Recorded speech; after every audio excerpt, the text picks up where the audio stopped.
Mesdames, Messieurs, bonsoir. Suis-je à l'antenne? Oui, je suis à l'antenne. Merci à vous d'être là. Nous sommes le 26 octobre. À Paris, il ne fait pas si froid. Nous sommes le 26 octobre. C'est la 19e émission C'est dans le sol. Merci d'être toujours aussi nombreux et même chaque fois un peu plus nombreux pour suivre cette émission qui, comme vous le savez, est produite par la coopérative Rhizobium qui, en plus de produire cette émission, a plein d'activités sur les sols et les zones humides et un laboratoire qui s'appelle le Pecnolab. Alors, si vous ne le savez pas encore, par contre, Rhizobium propose, je lis mon texte, en décembre et en janvier, des formations pour apprendre à connaître ou à mieux connaître son sol et mesurer au champ certains paramètres. Ce sont des formations courtes au Pecnolab. Donc, il est tout neuf, il est tout propre, il est fort bien équipé. Je l'ai visité.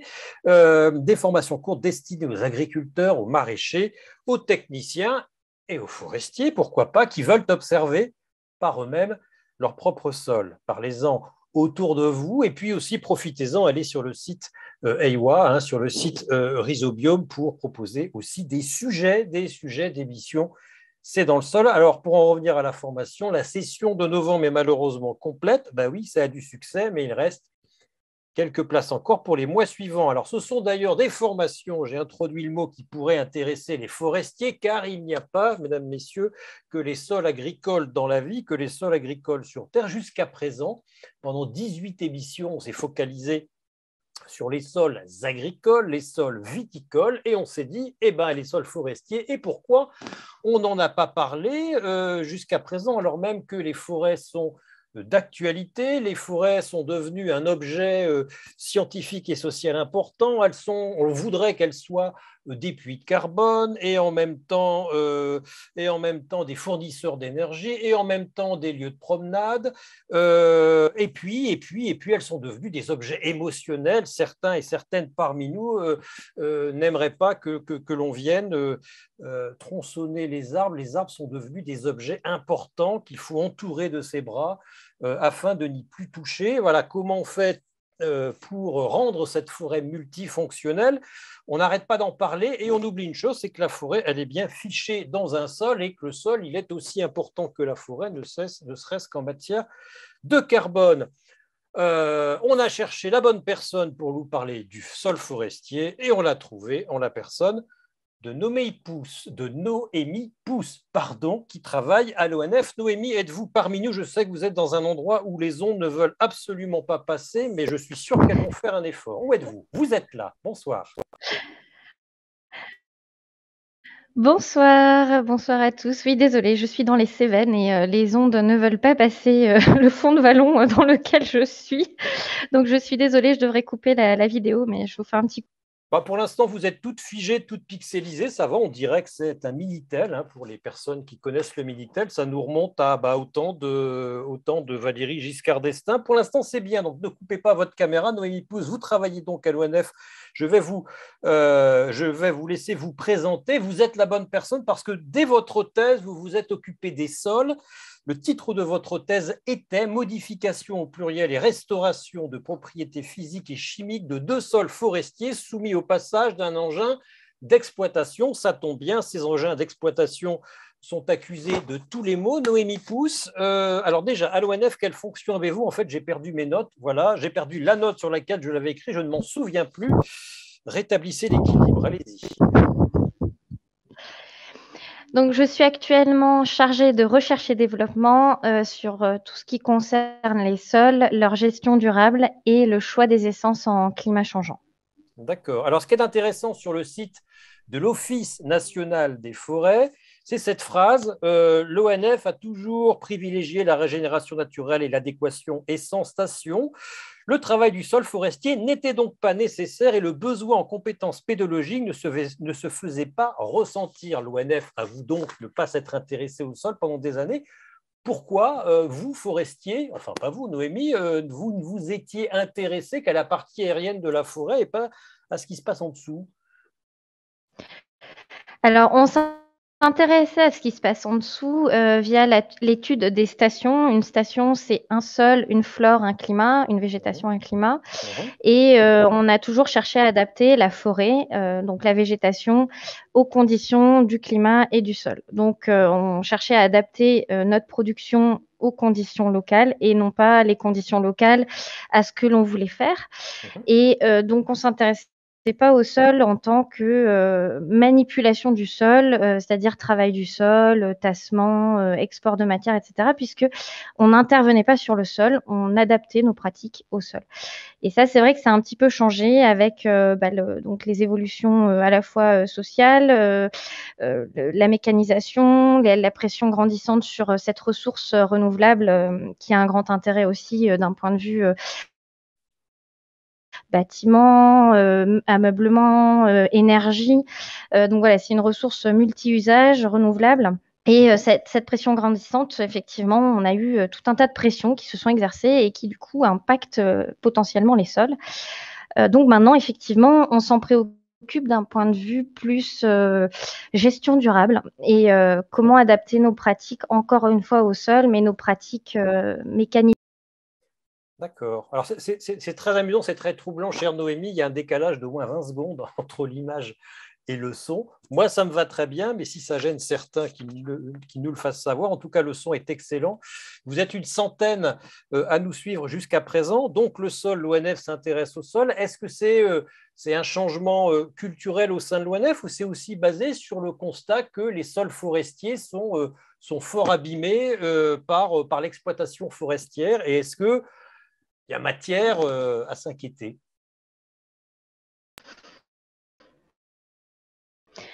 Oui, c'est basé sur le constat qu'on peut abîmer très fortement les sols forestiers, qui sont des sols très contraignants, à la fois majorité de sols acides, de sols à engorgement temporaire, de sols très caillouteux, de sols aussi très carbonatés. Donc on a un peu les extrêmes hein, sous forêt. Et du coup, on a beaucoup de sols très fragiles qui subissent des dégradations quand on ne maîtrise pas les pratiques de manière raisonnée et de manière durable. Donc, on s'en a inquiété depuis les années 2000 environ. Et on continue de s'en inquiéter puisque voilà, les machines continuent d'évoluer, nos pratiques continuent d'évoluer, la pression continue de grandir sur cette ressource. Et par manque de connaissances, des fois, on peut prendre de mauvaises décisions et avoir un impact non négligeable sur le sol et sa capacité à produire sur le long terme. D'accord. Alors, on va y venir à ces engins qui sont problématiques et qui ne plaisent pas à grand monde. Il suffit de voir l'impact de documentaires, d'images vidéo du fonctionnement de ces engins. Ça génère beaucoup d'émotions. Mais revenons-en sur les sols forestiers. Qu'est-ce qu'ils ont de particulier et en quoi ils se différencient des sols agricoles? On peut supposer comme ça que vu ce qu'ils portent, ces troncs si hauts, si puissants, si robustes, ces forêts magnifiques, on peut se dire que ces sols sont extrêmement fertiles. Est-ce que je me trompe? Et vraiment, de façon très pratique et très pédagogique, qu'est-ce qui différencie un sol forestier d'un sol agricole, Noémie? Alors, ces sols, effectivement, ils sont très fertiles quand on parle de production de bois. Et quand on regarde le sol, en fait, ils ne sont pas du tout fertiles en grande majorité. Ah bon? On a énormément de sols carencés en calcium, magnésium, potassium, phosphore.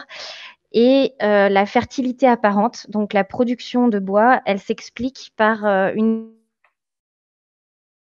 évolution de la forêt vis-à-vis de ces sols, une évolution qui s'est faite sur le système forestier, sont capables de réutiliser les éléments nutritifs qu'ils ont puisés dans le sol Mhm. et qui sont capables de les réutiliser presque à l'infini. Donc, on a un cycle d'éléments nutritifs qui se met en place et qui fait que l'arbre ne dépend plus que de lui-même finalement pour assurer sa production de bois, enfin bon, presque que de lui-même, hein, parce que bien sûr, il en prend quand même un peu dans le sol et dans tout ce qui arrive de l'atmosphère.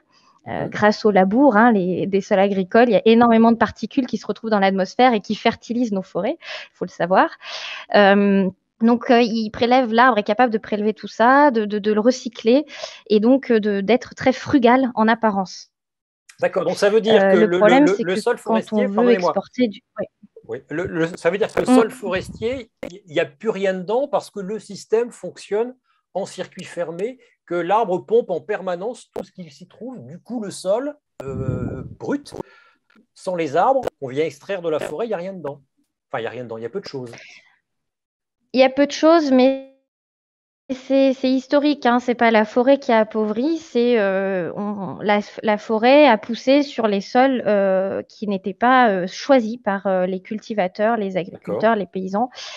Donc forcément, on se retrouve avec énormément de sols acides, de sols très caillouteux, de sols très carbonatés, des sols très contraignants, mais pour lesquels la forêt s'est adaptée et donc est capable de pousser en prélevant pas beaucoup dans le sol et en restituant beaucoup, et donc avec une alimentation presque en circuit fermé, effectivement. Donc si on enlevait tout le couvert, effectivement, on enlèverait toute la fertilité, mais c'est pas ce qui se passe. Donc en fait, l'écosystème restitue au sol énormément. Dans la différence par rapport au sol agricole, c'est la forte teneur en carbone. Un sol forestier est très très riche en carbone par rapport à un sol agricole. Et d'un point de vue physique, c'est un sol qui est très aéré et donc très peu dense. La densité moyenne d'un sol forestier, elle est inférieure à celle de l'eau. Donc souvent, quand on marche en forêt, on a l'impression de s'enfoncer. Là, c'est vrai, c'est un sol qui est meuble, qui est aéré, qui est très vivant, dans lequel les racines peuvent s'enraciner très facilement. Noémie, je vous coupe. Est-ce que vous pouvez couper l'image? Votre image, c'est pas qu'on n'a pas envie de vous voir, merci, ce sera mieux pour le son. Donc c'est un sol, qui est riche en carbone. Alors déjà, pourquoi il est très riche en carbone, plus riche en carbone, même qu'un sol de prairie d'ailleurs? Allez-y. Dans le sol minéral, c'est aussi riche qu'un sol de prairie en carbone, mais on a les couches de litière à prendre en compte qui s'accumulent à la surface du sol. Et donc, quand on prend en compte ces couches de litière, on a des sols qui sont plus riches en carbone qu'un sol de prairie. Et ce qui explique cette richesse en carbone, c'est l'absence de travail du sol, c'est le couvert continu, le couvert végétal continu. D'accord. Et vous disiez, c'est un enracinement sol... aussi. Oui, allez-y. Et un enracinement aussi très profond avec du coup des apports de carbone très profondément à l'intérieur de ce sol. D'accord. Et c'est cet enracinement très profond qui explique aussi la faible densité, c'est-à-dire le côté très très mou du sol forestier? C'est cet enracinement très profond, c'est la richesse en carbone, c'est aussi l'absence de travail du sol et jusqu'à présent l'absence de tassement aussi. Donc on avait un sol qui était essentiellement manipulé que par l'activité biologique des sols et pas par l'homme. Donc effectivement, on a des sols qui sont très très peu denses et très meubles, très aérés. D'accord. Et vous me disiez aussi en préparant cette émission que les sols, alors les sols forestiers, c'est ce qui reste parce que évidemment on a coupé la forêt là où le sol nous intéressait le plus, donc des sols pauvres. Et en plus, on a favorisé cet appauvrissement parce que les agriculteurs, longtemps, sont venus racler tout ce qu'ils pouvaient racler, les feuilles, les glands, etc. Donc, on a transféré le peu de fertilité qui restait à l'extérieur, c'est ça? Je vous ai bien compris? Oui, oui, c'est ça. C'était une pratique qui s'appelle le soutrage, où on allait récupérer les litières et l'amener sur les cultures, puisque c'est un apport très très riche, hein. Comme l'arbre recycle les éléments nutritifs, tout ce qui est feuilles et branches de petites dimensions sont extrêmement concentrées en éléments nutritifs. Donc le mettre sur son champ apporte énormément d'éléments nutritifs, et c'était une pratique qui était très prisée à l'époque, qui maintenant est interdite, mais qui à une époque a connu un certain dynamisme. Maintenant, actuellement, on a plutôt un transfert de fertilité qui est en train de se remettre en place via le bois énergie, où on va prélever ces fines branches et ce feuillage, le brûler et rapporter la cendre sur les sols agricoles. Donc la cendre qui est concentrée, du coup, pareil, en calcium, magnésium, potassium, phosphore. Donc à nouveau, on a un espèce de transfert de fertilité qui est en train de s'opérer, puisque l'apport de cendre est interdit sur des pH acides, donc sur les sols forestiers en majorité. D'accord. Mais je pensais, je fais une incise, le bois énergie, on n'est pas censé ne récupérer que les résidus de coupe et ce qui reste dans une scierie après qu'on a tout utilisé. On peut utiliser des feuilles et des branches. Oui, c'est possible. Alors bon, donc nous, on ne le préconise pas, mais effectivement, c'est une pratique qui a tendance à se développer parce que on a des faibles coûts, donc on cherche à exploiter à faible coût. Et exploiter à faible coût, bah, souvent, c'est donner un coup de cisaille à la base de l'arbre et sortir l'arbre en entier, donc avec ses branches et ses aiguilles, ses feuilles, pour l'emmener au broyage et puis D'accord, pour fabriquer des plaquettes. d'accord. Bon, tout ça ne va pas Alors, nous c'est pas rassurer. toujours le cas, hein. Ce n'est pas toujours le cas, effectivement. Rassurez-nous. Est-ce qu'on mesure la qualité d'un sol forestier de la même façon qu'on mesure la qualité d'un sol agricole? Ou est-ce qu'il faut adapter sa technique pour tenir compte des spécificités du sol?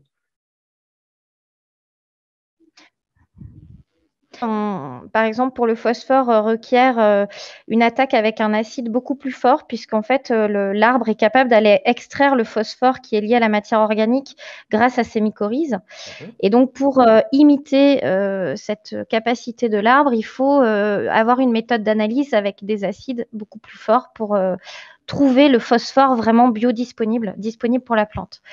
Et puis, en fait, on s'est rendu compte en forêt que finalement, c'était pas les stocks en éléments nutritifs qui expliquaient la fertilité, mais Mhm. plutôt les flux d'éléments nutritifs.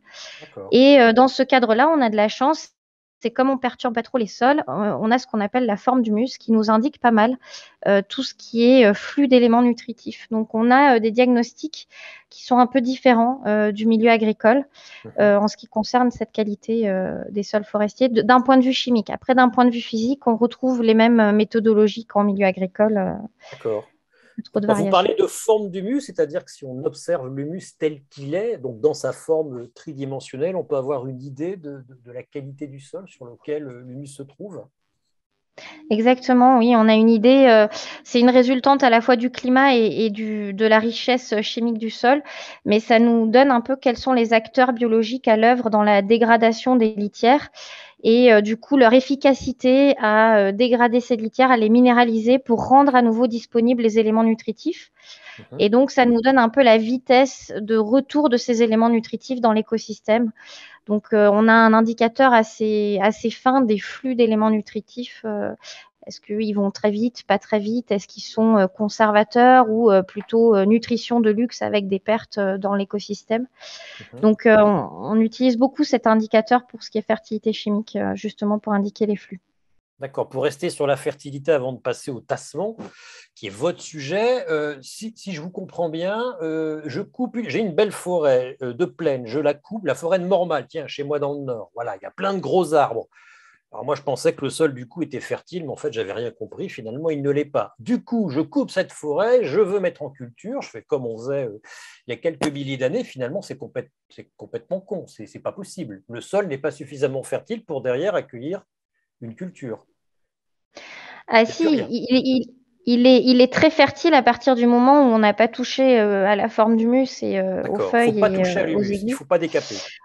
Voilà, il faut pas décaper et par contre, ça va s'épuiser assez rapidement et du coup, il faudra rapporter effectivement un engrais, du fumier ou quelque chose, ce qui se passe en agriculture actuellement.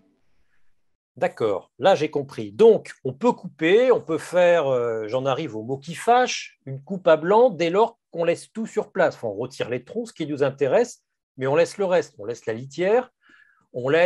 on laisse les rémanents, c'est ça. Ça, on n'y touche pas. Oui, ça, on n'y touche pas. Et on laisse les choses pourrir, entre guillemets, et nourrir le sol de matière organique. Exact, matière organique et d'éléments nutritifs. D'accord, donc on n'y touche pas. Bon, le problème, c'est que pour exploiter ces forêts, on utilise des gros engins, des engins qui faisaient, vous disiez tout à l'heure, ou je ne sais pas si vous l'avez dit, en tout cas vous me l'aviez dit par téléphone, 25 tonnes. J'en ai vu dans le livre Adoua Forez au mois de décembre qui était manifestement bien plus gros. On les voit arriver. Alors c'est assez fascinant, hein, je dis aux personnes qui n'aurait jamais vu un de ces engins, il y a un bras qui saisit le tronc, il y a un autre bras qui coupe l'arbre, puis ensuite c'est avalé comme dans un gros animal, une espèce de grosse baleine, et puis derrière, ben voilà, l'arbre, il commence à être transformé. C'est fascinant à voir. Mais quand on regarde derrière, le sol, il est tassé, il est tout dur. Et ça ne vous plaît pas, Noémie Pousse. C'est ça le problème actuel de l'exploitation forestière, le tassement du sol. Oui, quand cette exploitation, se déroule de manière, non contrôlée et que les engins circulent partout, comme on a des sols qui sont très peu denses, très meubles, très aérés, en fait, quel que soit le type d'engin, quel que soit son poids, on va avoir un tassement qui va, modifier, les horizons de surface et asphyxier, l'entièreté du sol, puisqu'une fois qu'on a imperméabilisé cet horizon de surface, qu'on l'a rendu complètement, imperméable à l'air et à l'eau, en fait, dessous, plus rien ne peut circuler, ni l'air ni l'eau. Donc c'est un vrai problème à la fois pour l'aération des racines, pour l'aération de tous les organismes vivants dans le sol et aussi l'eau, pour que l'eau s'infiltre en profondeur, et notamment quand on a une sécheresse, il faut de l'eau en profondeur pour que l'arbre soit capable de résister. Donc on n'améliore pas forcément nos conditions de croissance pour le futur en tassant en plein. Et du coup, ce qu'on a choisi, nous, c'est de concentrer la circulation des engins sur des voies de circulation préférentielle qu'on appelle des cloisonnements, Mhm. et d'avoir ces voies qui soient durables, à la fois qui soient durablement praticables et qui soient toujours au même endroit, pour ne consacrer que un certain pourcentage à la circulation et au tassement. Du coup, ces voies seront forcément tassées, mais on le tolère sur un petit pourcentage de la surface. C'est-à-dire que c'est comme les planches sur un maraîchage. Voilà, on accepte de, je sais que le verbe ne va pas vous plaire, on tolère de sacrifier une partie de la parcelle pour ne pas avoir à abîmer tout le reste. C'est quel pourcentage Exactement. de sol dont vous Alors, acceptez le tassement finalement? du coup, dans la majorité des cas, ça va être 4 mètres de circulation tous les 20 mètres, donc 20% de la surface consacrée à cette circulation. Après, on peut avoir des entr'axes, donc des espacements entre ces cloisonnements qui peuvent Ouais. être plus larges ou des fois plus rapprochés. Ça dépend vraiment des pratiques et des machines utilisées. Alors bon, c'est un grand débat au sein des forestiers. Est-ce qu'on doit adapter la forêt aux machines, ou est-ce que les machines doivent s'adapter aux forêts? Voilà, c'est un grand débat. C'est toujours un compromis à trouver, parce que sans mécanisation, on n'y arrive plus. Il y a de moins en moins de bûcherons. La ressource ne vaut pas grand-chose finalement, au vu du temps qu'elle met à pousser, et au vu de sa masse, hein. C'est vraiment des prix qui sont quand même très dérisoires. Donc on n'a pas toujours le choix, et il faut trouver le meilleur compromis pour pérenniser le système, et tout en permettant l'exploitation, l'utilisation de ce matériau. Alors, on y reviendra à pourquoi on en est là aujourd'hui avec de tels engins. Et du coup, ça donnera peut-être des idées à pourquoi, à ce que l'on pourrait faire pour limiter les dégâts. Alors, je lisais ce matin voilà, c'est La Salamandre, c'est un super bouquin, un super magazine qui est consacré ce mois-ci aux chênes. Je vous lis juste, vous me dites ce que vous en pensez. J'en veux pour exemple un chêne vert exceptionnel de 9 mètres de diamètre, rencontré dans les années 90 au pied du château de Cossol, dans le sud-est de la France. Les adeptes de la reconnexion à la nature, vous savez, ceux qui font des grands mamours au tronc d'arbre, qui venaient danser autour de lui, ont tellement tassé le sol que l'arbre a fini par mourir. Ça veut dire que rien que le piétinement peut abîmer un sol forestier. Il ne suffit pas de peser 25 tonnes et de faire beaucoup de bruit, il suffit d'être là et de passer toujours au même endroit? Ou l'auteur, mon confrère, exagère beaucoup?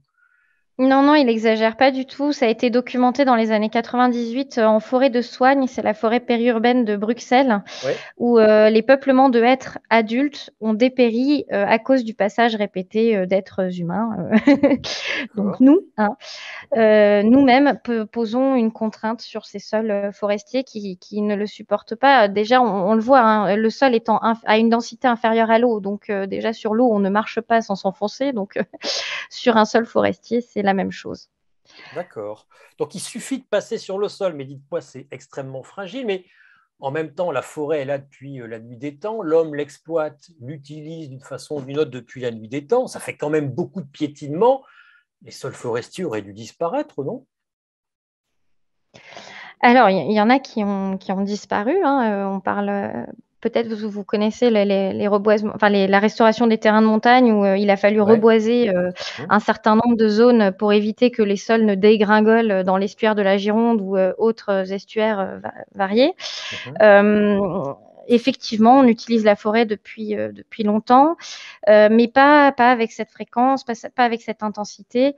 Et là, il faut savoir qu'effectivement, un passage d'une personne, ça va impacter, mais légèrement, le sol va avoir la capacité à se restaurer. Mais si, voilà, 1000 personnes passent tous les jours aux mêmes endroits, effectivement, c'est là où il va y avoir un impact tellement intense que la capacité du sol à se régénérer ne sera plus suffisante pour régénérer et revenir à un état non perturbé.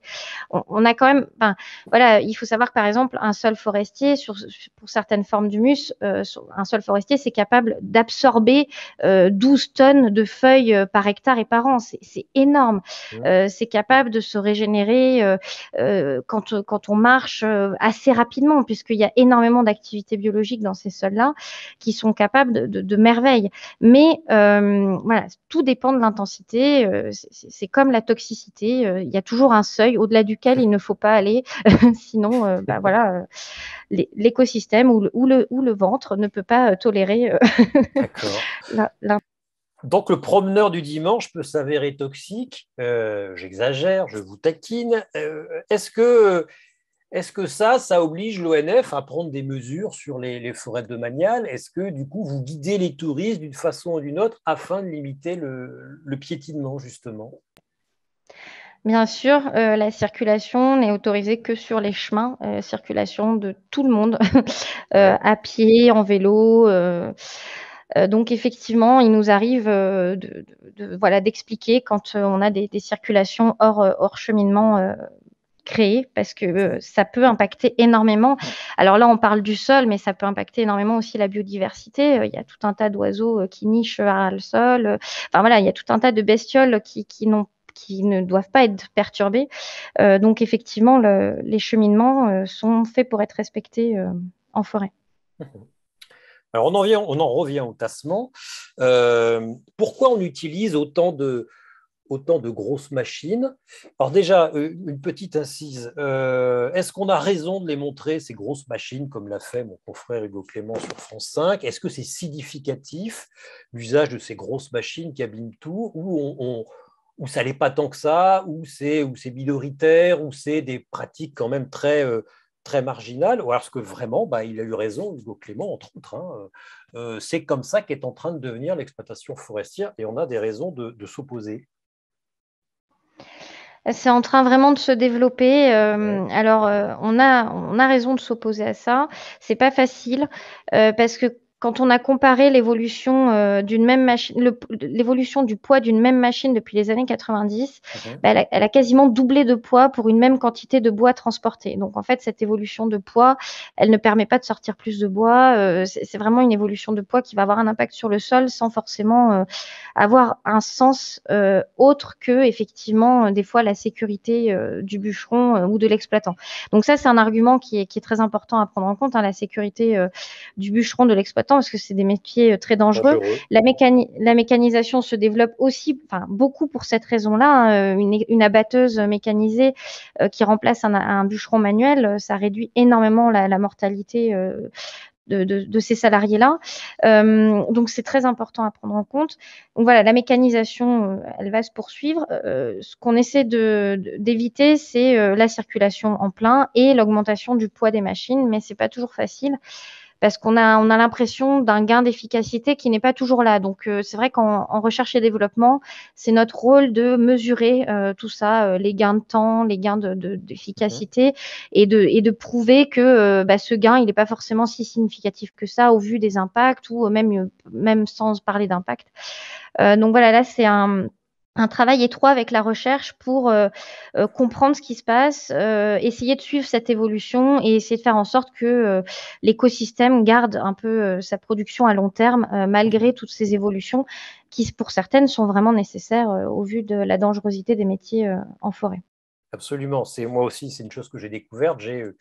J'ai fait un documentaire sur la forêt au mois de septembre dans le livre Adoua Forez. Et hormis le fait que enfin, c'est pas la plupart, tous les forestiers que j'ai rencontrés, petits ou gros, avaient été outrés ou sont outrés par le côté qu'ils estiment être excessif, la démonstration de ces images d'engins, mais tous m'ont dit que c'est un métier dangereux à cause des chutes de branches et, et des nids de guêpes et de frelons, mais beaucoup m'ont dit également, ben, on ne peut pas faire autrement pour des raisons économiques, et puis en fait, on ne sait pas. On ne sait pas, le sol, on ne le connaît pas. Alors justement, vous avez développé un outil, Noémie, à partir de ce que vous nous avez expliqué tout à l'heure sur les indicateurs de qualité d'un sol agricole, notamment l'humus. Donc vous avez développé un outil qui s'est traduit.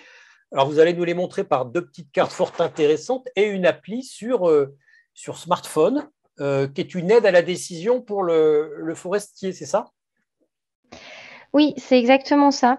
Cette application qui s'appelle Foreval et qui est disponible gratuitement sur le Play Store pour téléphone Android, qui a été développée en collaboration avec INRAE, a pour objectif donc d'aider l'utilisateur à décrire son sol, donc avec des petits modules d'aide à la description pour bien diagnostiquer la forme du muscle, la classe de texture, etc.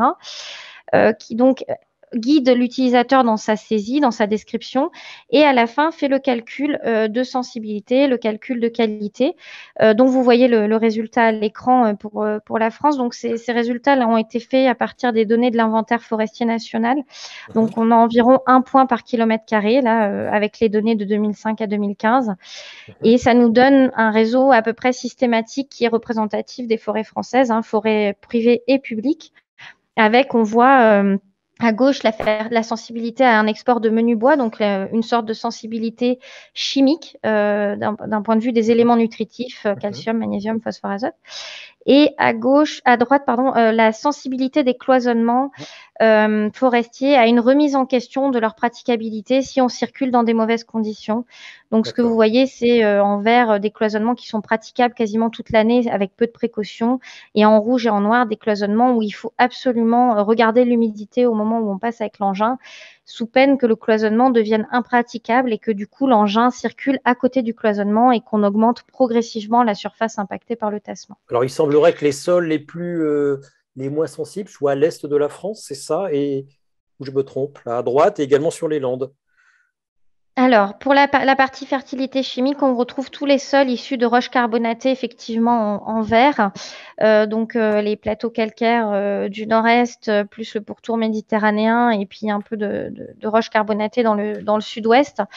Les sols des massifs armoricains et Bretagne, donc des massifs anciens, eux sont mitigés, on appelle ça partiel, c'est-à-dire qu'ils ont certains éléments en sensibilité forte et d'autres en sensibilité faible.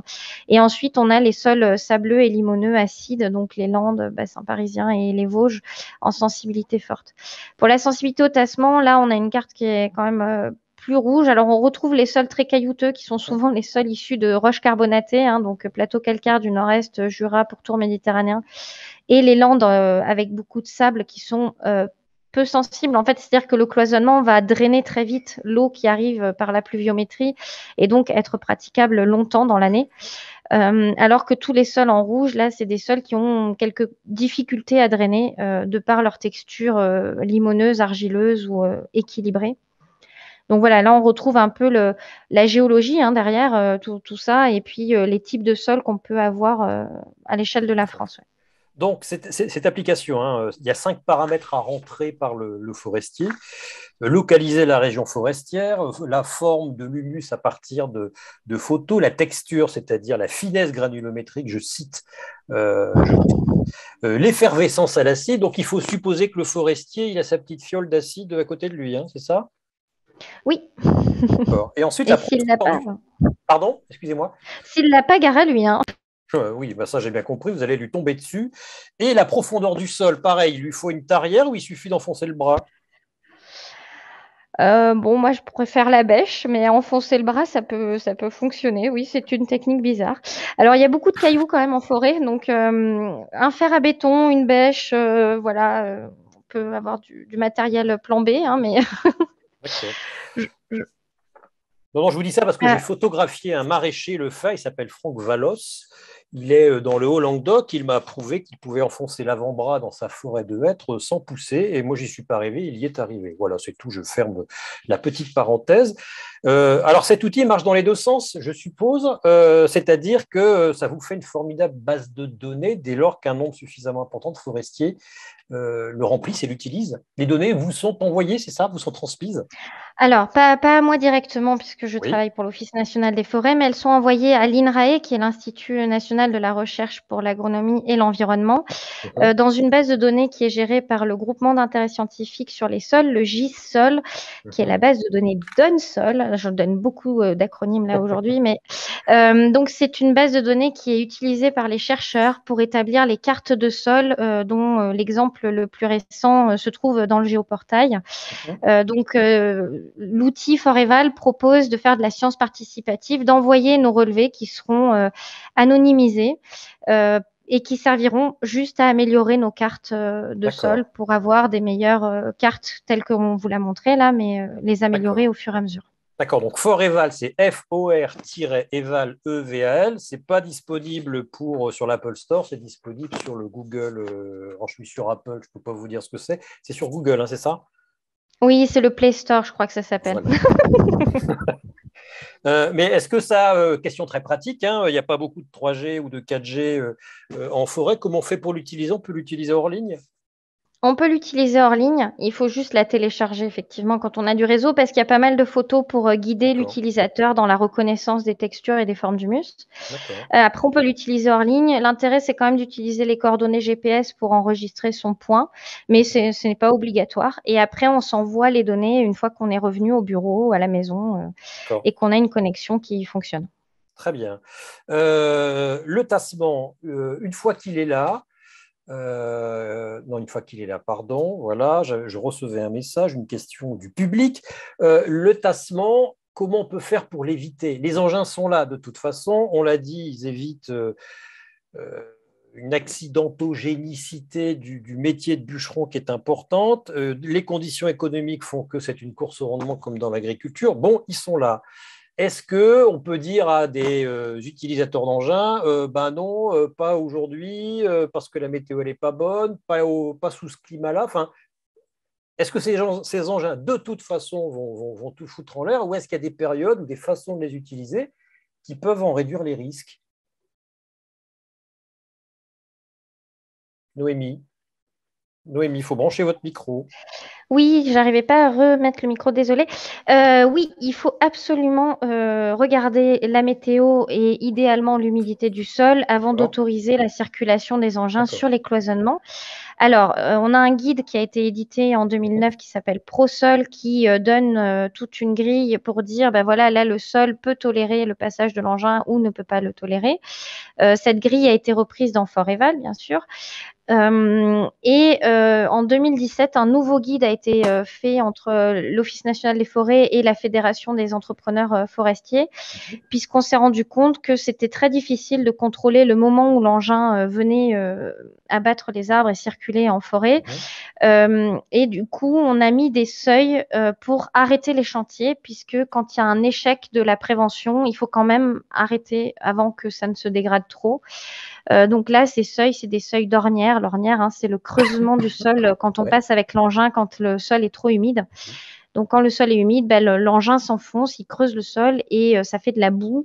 mhm. Euh, et quand on atteint un seuil d'ornière qui est à déterminer entre l'exploitant et le gestionnaire, le propriétaire, on arrête le chantier et on le décale à des conditions météo plus favorables. Donc tout ça, bah voilà, c'est assez compliqué puisque bah, déplacer un engin, ça coûte, reporter un chantier, ça coûte, c'est pas facile. On essaie du coup d'organiser des chantiers de repli en fonction de la sensibilité des sols. Par exemple, on va demander à l'engin de démarrer sur les sols les plus sensibles. Mhm. Dès qu'il pleut, eh ben, on arrête le chantier sur sol sensible, on le rabat sur sol moins sensible, plus Mhm. caillouteux, qui va drainer plus vite, ou plus sableux, qui va drainer plus vite. Donc ça, c'est les fameux chantiers de repli. Mhm. Et là, on est en train de travailler dans un projet qui est financé par l'ADEME avec les chercheurs pour essayer d'avoir un service climatique basé sur les données Météo France qui permettent de prédire sur la semaine qui vient, est-ce que mon cloisonnement va être praticable ou pas. Alors, c'est très compliqué à faire. On n'est pas sûr d'y arriver en 3 ans, mais voilà, on essaye d'avancer au fur et à mesure des connaissances scientifiques pour avoir des outils accessibles aux gestionnaires et aux propriétaires forestiers. D'accord, donc il ne faut pas trop désespérer. Comment réagit la profession forestière? Elle accepte cette irruption de la science dans son travail ou de toute façon, compte tenu des conditions économiques, c'est non, on ira même quand il pleut? Ah non, elle accueille très volontiers la science, étant donné que souvent les mauvaises décisions sont prises parce qu'on n'a pas toutes les cartes en main, Ouais, on n'a c'est pas ça. toutes les connaissances, on voit que le levier financier, on voit bah, ça coûte trop cher, ça coûte trop cher, il faut aller vite, il faut sortir du bois en continu de la forêt parce que bah, l'exploitant s'est endetté sur une grosse machine, il faut qu'il la rentabilise toute l'année, et donc c'est bah, de la circulation toute l'année alors qu'on a un milieu qui est voilà, lié au cycle de la nature, qui est humide, sec, Mhm. froid, chaud. Enfin voilà, donc Mhm. on a tendance à oublier qu'il faut aussi s'adapter à ces cycles saisonniers. C'est pas facile vu les évolutions financières et sociales actuelles, mais voilà, les forestiers accueillent très volontiers la science pour les aider dans ce compromis. Euh, et d'autant plus qu'effectivement, bon, même si la science va lentement, on a des connaissances et il faut les transférer absolument. Donc c'est vraiment le principe de mon travail. Et je suis vraiment ravie de faire ça parce qu'il faut faire connaître tous ces impacts pour qu'une meilleure décision soit prise au jour le jour. Et ça ne sera pas facile. D'accord. Bon, alors face à ça, d'aucuns disent, bah, écoutez, on n'a qu'à utiliser simplement des tracteurs, ou alors bah, c'est la solution hein, traditionnelle, bien passéiste, on aime beaucoup ça en France, du débardage à cheval, au gros cheval. J'en ai vu, hein, il faisait 1 tonne 2, je ne sais plus de quelle race il était, un Brabançon, voilà, c'est ça. Euh, c'est euh, c'est utile, enfin c'est utile, pardon, c'est des méthodes qui sont efficaces, qui peuvent vraiment éviter le tassement. Et est-ce que économiquement, c'est des méthodes qu'on peut diffuser largement? Alors, des méthodes qu'on peut diffuser largement, le débardage à cheval, peut-être pas. Par contre, c'est des méthodes qui sont utiles, qui sont efficaces dans certaines conditions, dans certains contextes. Effectivement, c'est un peu local et il faut vraiment l'adapter bah, à la fois à la sensibilité des sols. Il y a des sols qui sont tellement sensibles qu'à part à cheval ou au câble, on ne pourra rien faire de toute manière. Donc voilà, on a les sols à engorgement temporaire ou permanent, mis à part via ces biais-là, on pourra pas aller sortir le bois. D'accord. Donc, il existe voilà, des chantiers pour lesquels c'est possible et c'est rentable. Enfin, rentable, pas financièrement, mais si on prend en compte tous les autres facteurs, c'est rentable.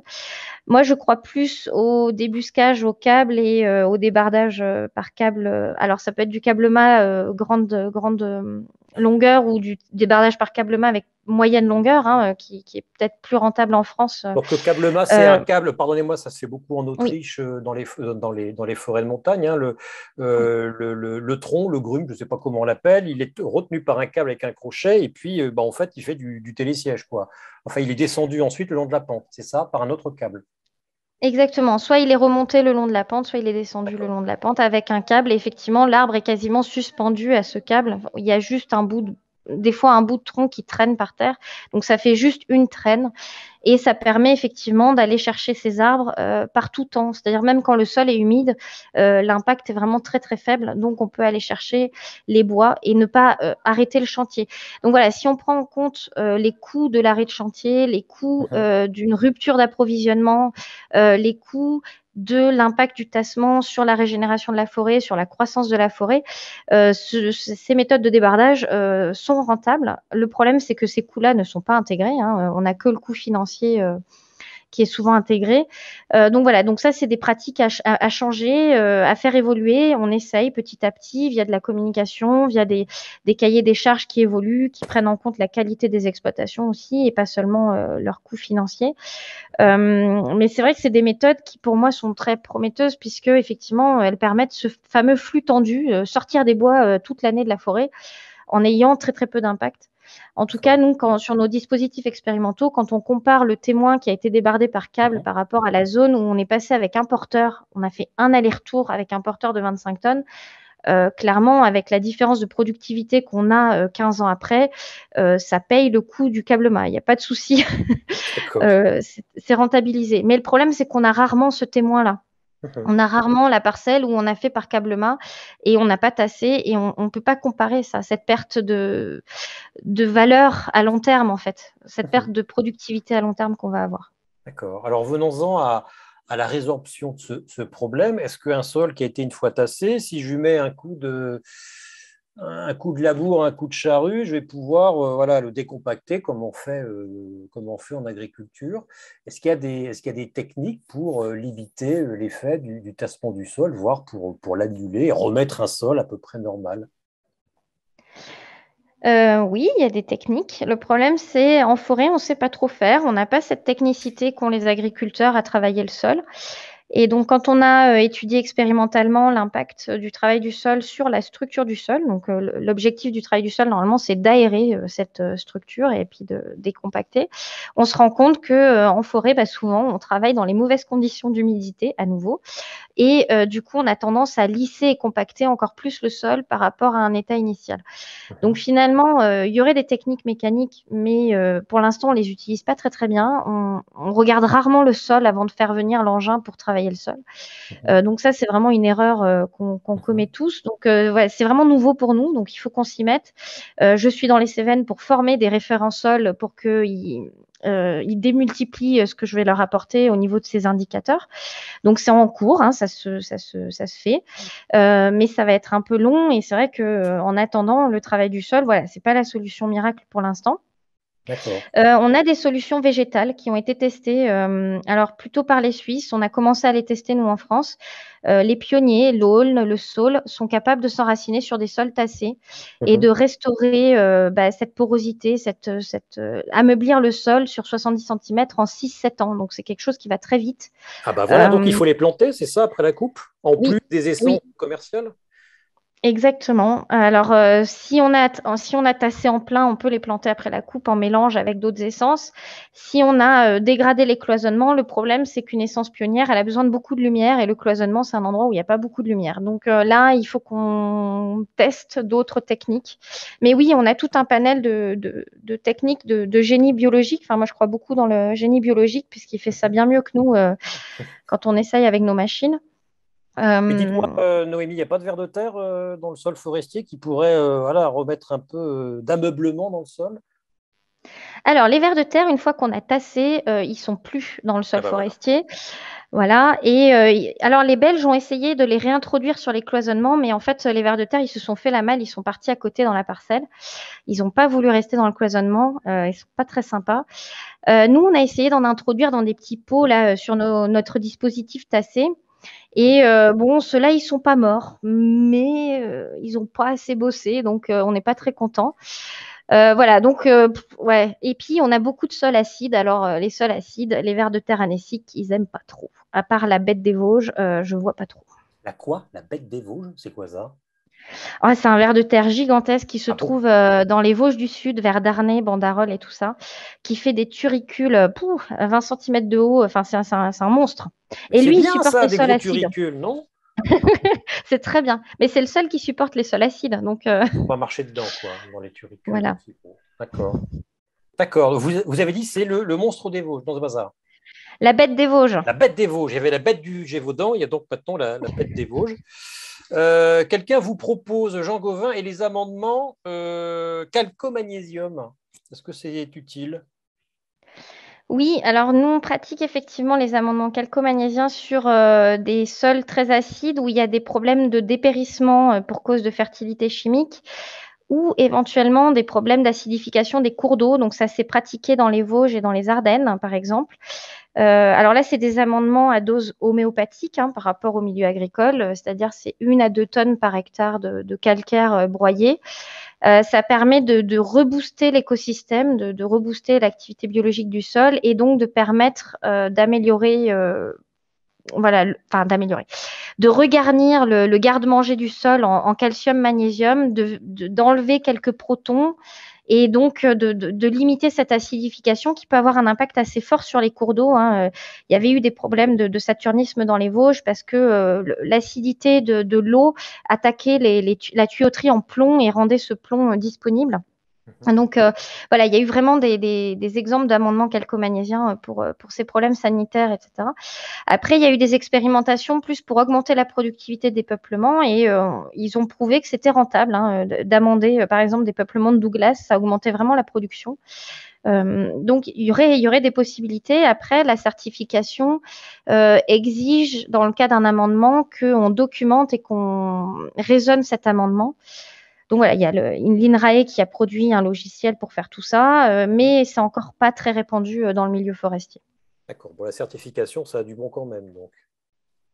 Ah oui, ça a du bon quand même. Mais effectivement, c'est très très bien hein, de justifier une pratique qui va modifier un écosystème naturel. Il y a pas de souci. Mais c'est vrai que du coup, ça demande une démarche supplémentaire avec des analyses de sol pour une ressource qui ne, enfin voilà, les forestiers n'analysent que très rarement leur sol. Donc c'est vrai que c'est une D'accord. démarche qui est très peu pratiquée du fait de ce frein-là. Mais dites-moi, si on plante des essences pionnières telles que l'aulne, hein, vous m'avez dit, encore il faut un peu d'eau, en plus de l'essence que l'on veut voir pousser pour la récolter dans 50 ans, il ne va pas y avoir concurrence pour les matières nutritives ou l'eau entre les deux? Alors, il peut y avoir concurrence. Souvent, c'est compliqué hein, de gérer les mélanges d'essence à cause de cette concurrence. Mais souvent aussi, ces interactions entre essences peuvent être très bénéfiques, notamment l'aulne qui est capable de stocker l'azote atmosphérique, Hum. qui va être capable de s'enraciner dans des sols trop humides, qui ont été tassés, qui sont trop humides en surface, et puis qui, dès qu'ils vont assécher le sol, vont en fait mourir et laisser la place à nos essences objectifs. Donc voilà, il y a des itinéraires à réfléchir. Il y a un certain nombre d'itinéraires qui existent déjà et qui sont très performants. Mais il peut y avoir des très belles interactions entre essences et souvent, bah, vous avez dû le constater, en forêt, il y a plein de choses qui poussent à tous les étages et le Mhm. forestier, il tombe pas tout tous les jours, hein, ça c'est clair et net. Nous, on aime bien quand c'est un peu le bazar et que ça pousse dans tous les sens parce qu'en fait, ces interactions font que l'écosystème est conservateur et productif sur des sols très contraignants. D'accord. Alors, il y a une remarque et deux questions que je vais vous poser. Tiens, vous pouvez rallumer votre caméra vu qu'on s'achemine, chère Noémie, vers la fin. Voilà. Très bien. Une remarque de Bernard Paluet. La technique de travail des machines d'abattage conduit à disposer les rémanents sur les cloisonnements. Ça permet donc de constituer une bande de roulement qui atténue ces impacts. Cela dit, les impacts d'une machine d'abattage sur le sol est bien plus faible que celui des porteurs qui débardent le bois coupé. Noémie Pousse, est-ce que Bernard Paluet a raison? Oui, il a raison, sauf que bah, les abatteuses sont de plus en plus lourdes aussi. Et maintenant, les abatteuses pèse aussi lourd que le porteur qu'on avait testé en 2005-2007. D'accord. Comment Donc sortir? finalement, elles vont avoir le même impact que ce que nous, on a constaté avec un porteur de 25 tonnes. Maintenant, il y a des abatteuses de 25 tonnes. Et finalement, ces abatteuses ont un impact quand même. Il est plus faible hein, que les porteurs, mais elles ont un impact quand même. Disposer les rémanents sur les cloisonnements, c'est très efficace pour limiter le tassement et la dégradation du cloisonnement. Il faut quand même 20 à 30 cm d'épaisseur hein, de rémanent, donc c'est Ah oui. pas négligeable non plus. Et il y a un problème de transfert de fertilité depuis la parcelle vers le cloisonnement qui est consacré à la circulation et plus à la production. D'accord. Ah ben là, on ne vous entend plus. Faut allumer le micro. Le micro. Voilà. Allez-y. Oui, oui, oui. Voilà. Et la deuxième question? Non, il y avait une autre question, non? Non, non, les questions, je vous les amène. Julie Chabot, est-ce qu'il existe pardon, des études sur le potentiel électrique des sols forestiers en plus du pH? Et si oui, quels en sont les résultats? Oui, il en existe. On a beaucoup utilisé la résistivité électrique pour cartographier en 3 dimensions l'eau dans le sol et bah, là où les racines allaient pomper cette eau, notamment dans des sols issus de roches carbonatées où finalement le sol est très superficiel et les Mhm, racines sont capables d'aller chercher l'eau dans la roche elle-même. mhm. Donc voilà, ça a été pas mal été utilisé comme ça. Je vois, enfin oui, le lien avec le pH, oui, un petit peu. Nous, on a surtout un lien avec l'eau. Parce que le problème d'un sol forestier, c'est que c'est un sol qui n'est pas très peu travaillé, qui est très hétérogène. Donc, d'un point de vue pH, on a des variations bon, inframétriques et carbone aussi. Donc, c'est vrai que c'est très compliqué de cartographier tout ça de manière très fiable. D'accord. Une question de Abelardo Zamorano. Auriez-vous une cartographie des sols forestiers dégradés par tassement et l'érosion qui va avec? C'est un peu ce que vous avez montré ou il y en a une autre? Non, non, non, non. c'est la cartographie de ce qui a été réalisé, parce que là, la cartographie que j'ai présentée, c'est la cartographie de la sensibilité potentielle. Dans les sols vraiment dégradés, ça, on n'a pas trop de retours. On ne sait pas quelles sont les surfaces concernées. L'inventaire forestier national voulait mettre en place un indicateur d'impact, de dégradation des sols liés au tassement. Mais c'est très compliqué parce que des fois, on voit la flore qui se modifie, des fois non. Des fois, on voit ces ornières, des fois, on ne les voit pas et pourtant, il y a un impact. Donc, ces indicateurs d'impact sont pas si simples que ça et c'est pas facile à cartographier.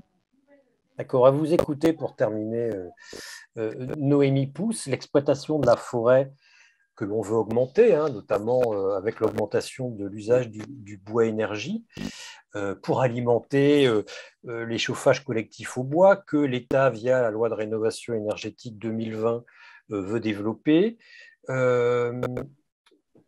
On se dit qu'avec tout ça, s'il faut faire attention à tout et autant au sol, il y en a bien raison de le faire, on ne va pas exploiter grand-chose en termes. Enfin, je vais poser la question différemment, le gisement en bois énergie, voire même le gisement en bois d'œuvre, si on veut respecter les sols et y faire attention, il risque de sérieusement pas être au niveau de ce que l'on espérait. Est-ce que, en faisant attention au sol, je pose la question différemment, on limite l'exploitation forestière en volume?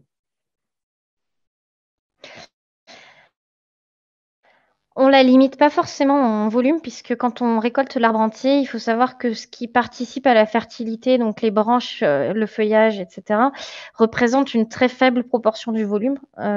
C'est plus d'un point de vue technique, c'est plus compliqué. D'un point de vue financier, c'est plus compliqué. Donc, pour exploiter ce volume de manière durable, clairement, il faut revoir les prix. Voilà. Et du coup, parce que les prix si on ne d'achat, revoit pas les pardonnez-moi prix, de vous oui, on couper, réduit le volume récoltable. Noémie, je vous coupe, pardon. Les prix d'achat ne sont pas suffisants, c'est ça?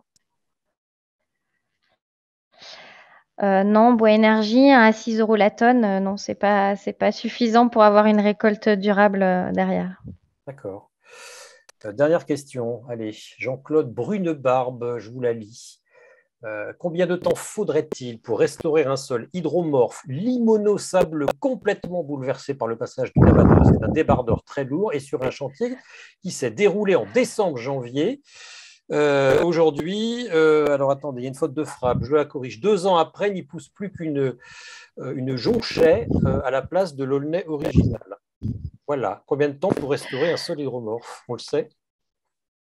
Nous, le recul qu'on a,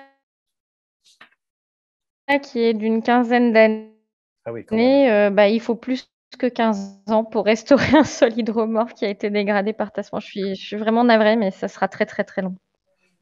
D'accord. J'avais aussi une question sur le sol forestier sur granit qui devient excellent lorsque les forêts ont eu le temps de s'y développer. C'est vrai, ça? Oui, effectivement, puisque quand on accroît la teneur en carbone d'un sol, on accroît sa rétention en eau. Effectivement, en plus, le sol va s'approfondir un petit peu du fait de l'attaque acide via les racines, etc. Donc, on va avoir effectivement une bien meilleure potentialité, sans compter tous les champignons mycorhizes qui vont se mettre en place, qui vont permettre d'aller chercher du phosphore qui est peu disponible, de l'azote, pareil, qui est un peu bloqué dans la matière organique. Donc tout ça se met en place. Après, il y a ce fameux cycle des éléments nutritifs qui se met en place et qui va augmenter grandement la fertilité de l'écosystème. D'accord. Bon, allez, vraiment la dernière cette fois-ci. J'en réunis plusieurs sur le même thème, celui de l'agroforesterie. C'est quoi l'agroforesterie pour vous, Noémie Pousse, pour l'ONF? Est-ce qu'on peut imaginer demain faire comme on peut faire dans certaines forêts tropicales, cultiver sous le couvert des arbres, où ça reste un fantasme un peu rousseauiste? Non, on peut l'envisager, hein, cultiver sous couvert des arbres, en tout cas sur le pourtour méditerranéen. Il y a déjà un peu des exemples. Bon, c'est pas complètement agroforestier, hein, mais les haies de cyprès permettent quand même des cultures avec des cultures assez proches des arbres. Alors, c'est pas sous les arbres, hein, mais c'est très très proche. Effectivement, il y a peut-être des problèmes un peu de concurrence en eau, donc il faut bien choisir ces associations pour que ce soit complémentaire et non pas concurrentiel. C'est possible. Après, il y a aussi d'autres solutions qui sont d'avoir des forêts nourricières, hein. Les plantes sauvages, ça se consomme pour certaines. Attention, il y a beaucoup de risques de confusion et des risques de toxicité. Mais on a un certain nombre de plantes qui se consomment. Il y a pas mal de pommiers, poiriers sauvages qui poussent dans nos forêts, des cormiers qu'on peut valoriser. Bon, pour l'instant, c'est vrai que c'est peut-être valorisé très, très localement. C'est assez anecdotique. À l'ONF, on en parle quand même assez rarement. Actuellement, ce qui est vraiment rapporte de l'argent, c'est la vente du bois et tous les services rendus par la forêt associés, que ce soit la qualité de l'eau, etc., est rarement rémunéré. Le côté nourricier, châtaignes, champignons, etc., aussi rarement rémunéré. Et pourtant, il est déjà là. D'accord. Et comme j'ai pu le lire, et comme notre ami Marc-André Sellos nous l'a dit, attention, ne consommez pas les glands comme ça, brut de fonderie, il y a trop de tanins, vous allez vous intoxiquer, faites-les au moins bouillir pour ensuite peut-être en faire de la farine. Merci Noémie Pousse, vous fûtes très clair malgré les conditions techniques un peu improbables, mais vous en êtes très bien sorti. Je sens que le sujet est vaste, on y reviendra peut-être. Vous en avez encore largement sous la pédale. Merci. La prochaine émission, mesdames, messieurs, vous êtes encore une petite centaine à être avec nous. La prochaine émission, ce sera le 30 novembre. On quitte la forêt pour prendre un peu de recul en parlant de l'action du partenariat mondial pour les sols, car il en existe un à l'échelle de la planète, avec Carolina Sanchez et Isabelle Verbeck, tous les deux travaillent pour la FAO et elles seront en direct, pas moi, parce qu'évidemment Rhizobium ne me paye pas le voyage pour animer un webinaire depuis une chambre d'hôtel, en direct de Rome, à 2 pas, paraît-il, des termes de Caracalla, dont la légende est un peu sulfureuse. Noémie Pousse, encore merci.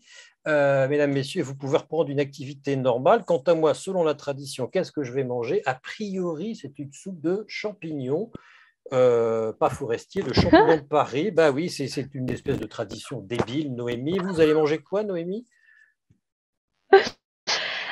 Potimarron châtaigne. Eh ben voilà, c'est pareil. Merci à tous et à bientôt. Au revoir. Au revoir.